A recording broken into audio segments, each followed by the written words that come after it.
Hello everyone, Vic here with PhoneArena, and fresh off Samsung Unpacked, we have the Samsung Galaxy Note 20 Ultra with a first hands-on look at the device. We've had a couple of hours with it, and these are our first impressions.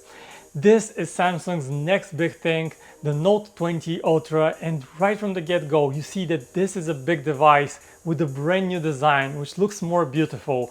But the essence and everything that makes the Note a Note is of course the S Pen. Now the S Pen on this new Note 20 Ultra is moved to the left hand side because you have the buttons now on the right, which are more convenient and easier, especially if you're a right-handed person. Taking out the S Pen is super easy. You just click it and it pops out, and you take it out and it matches the color of the device that you have. Now here we are looking at the Mystic Black version of the Note 20 Ultra, and the S Pen is also black. And what you can do with the S Pen is that you can write on your screen with a true pen to paper feel. And this is probably the biggest upgrade to the S Pen since its very launch. And that's because of the improved lower latency. Now you have a latency of just 9 milliseconds, an improvement from the previous one which used to be 42 milliseconds. And I know those numbers sound confusing, but latency is basically the time it takes for the screen to register what you write with the S Pen from the moment you touch the screen. So it's much faster, nearly 4 times faster than before, and it has that true pen to paper feel. It's just instantaneous, very impressive, especially for drawing or writing stuff on your screen. If you're using the S Pen a lot, you should definitely consider the Note 20 Ultra, as this is probably the biggest upgrade. Now back to the phone itself. It's a premium luxurious device, and you can see this from the very making of the phone. It's made out of glass, and now it uses the latest Corning Gorilla Glass Victus. And this latest version of Gorilla Glass ensures that the phone will withstand scratches and even drops a lot better. So it's a lot tougher and it won't break as easily, which is a great thing, especially considering that this is a pricey phone, and if you drop it, of course, glass tends to break, but this is the toughest glass you can get right now. Now what else in terms of design? The buttons on the right hand side are a nice improvement. There's no headphone jack, just as you would expect in 2020 on a flagship. We still miss it a bit, but nowadays you have plenty of wireless headphones option, have USB-C port for charging, and of course the biggest design accent on the Note 20 Ultra is that huge camera bump. It protrudes in a big way from the back of the phone, and it actually, you can compare it to the Note 10 Plus. It's a big difference. The Note 10 Plus with its camera just looks tiny, and the camera bump on the Note 20 Ultra is gigantic. Now we'll speak more about the camera later, but let's continue on with the design. Now of course, since this is a big phone, we tried to put it in a pocket, and it does fit in a regular jeans pocket. But if you're rocking skinny jeans or something with tinier pockets, forget about it. This phone is really big. Apart from the design, one of the biggest reasons why you would want to go with a Samsung phone is the display. And the display on the Galaxy Note 20 Ultra is a gigantic 6.9-inch dynamic AMOLED screen. This is the best screen Samsung has made so far, not just because of its size, but also because it features basically no bezel. It's a true edge-to-edge experience. And then you have the colors. The colors look really impressive, and Samsung shows this with a selection of beautiful new live wallpapers that are animated in a very nice manner. Now this is a small touch, something that not everyone will use on a daily basis, but it just shows attention to detail, and it's something you expect out of a premium device. Now why does Samsung call this a dynamic AMOLED screen and not a Super AMOLED screen as before? Well, the dynamic part comes from the new refresh rate. The Note 20 Ultra is the first Note series phone with a high refresh rate. Here we have 120 Hz refresh rate, and it's dynamic, meaning that unlike on the S20 Ultra, it will automatically adjust depending on the context. For example, if you have a game running at 30 frames per second, the screen will also run at 30 Hz. If you have a YouTube video playing back at 60 frames per second, the screen will adjust to 60 Hz. And if you just use the interface, you would want the maximum 120 Hz, and then the screen will also adjust. And this ensures that you get the best power efficiency out of the phone. And back on the S20 Ultra, which also had a high refresh rate, it was a static high refresh rate, meaning it would constantly draw a lot of power from the battery and it would actually drain it much quicker. So the battery on the Note 20 Ultra is slightly smaller than on the S20 Ultra.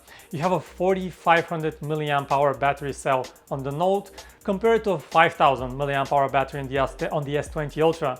But actually, because of those improvements, it's quite possible that the Note will get actually better battery life.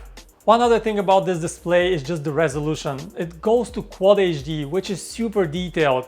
But unfortunately, if you want to use that 120 Hz option, you can only use it at 1080p. So it's either 1080p with a high refresh rate or Quad HD with a 60 frames per second, 60 Hz refresh rate. And that's a bit of a bummer, considering that devices like the OnePlus 8 Pro can still rock a Quad HD screen and a high refresh rate. But I guess Samsung just decided to better preserve battery life here.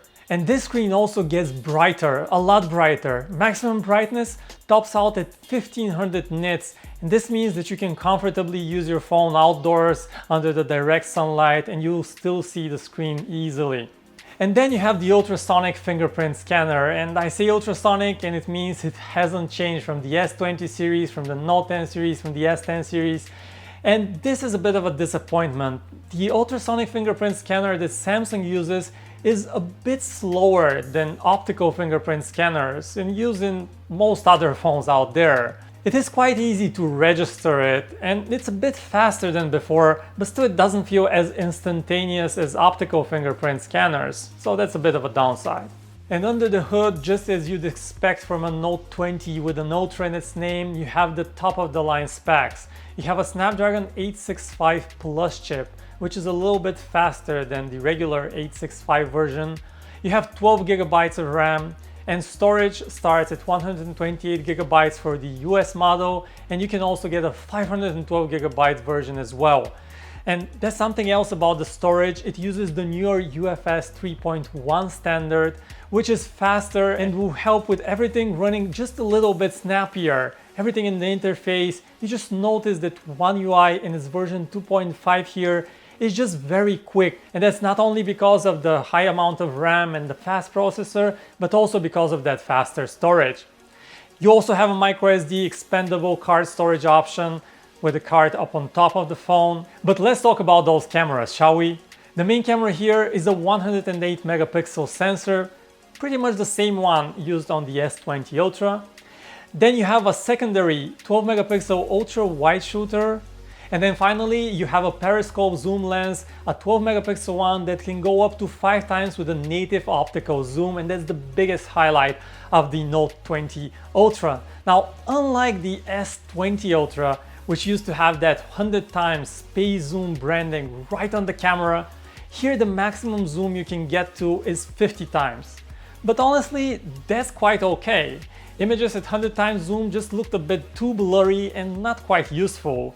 And at 50 times zoom, you still get a good amount of detail without the image looking completely blurry. Now, in terms of quality, we cannot comment just yet. After all, we've just been using the phone for a couple of hours, but stay tuned for our review. I'm really excited to test this phone to see if the camera has improved from the S20 Ultra. One thing I did notice is that you now have laser autofocus on the side of the phone, and it makes autofocusing in both photos and videos nearly instantaneous. Just take a look at this. Just the moment something enters the frame, the focus snaps onto it, and it's really instantaneous, truly impressive, and it's probably the biggest change from the S20 Ultra, which had a bit of a wonky autofocus issue. On the video side, you have 8K video recording, you have manual controls, you can manually select the zoom level, so you can choose which part of the image the microphone will be zoomed in, so you better hear the audio from that part of a scene. Full manual controls, everything you'd expect out of a Samsung camera. Let's also mention a few of the cool new tricks that the Samsung interface has gotten, and one of them is DeX, which is now wireless. And DeX, for those of you who haven't used it, is an interface that allows you to connect your phone to a different device and have your phone mirrored to a Samsung TV, which is quite useful. Another new feature is the ultra wideband chip that basically allows you to point your phone in the direction of a different phone with the same chip and allow for quick nearby sharing features so you can quickly share files, videos, and so on. So that's it guys, a quick overview of the Samsung Galaxy Note 20 Ultra, a truly impressive flagship with a truly impressive premium price, starting at $1,300 for the 128GB version and $1,500 for the 512GB model. So that's it guys, a quick overview of first hands-on look at the Samsung Galaxy Note 20 Ultra, the next big thing from Samsung. Truly well-designed phone with big cameras, new S Pen, a couple of new cool features, and overall a few refinements that make it a great flagship device, especially for those fans of the S Pen experience. Let me know what you think about it in the comments right below. Do you like it? Do you think that Samsung has innovated enough?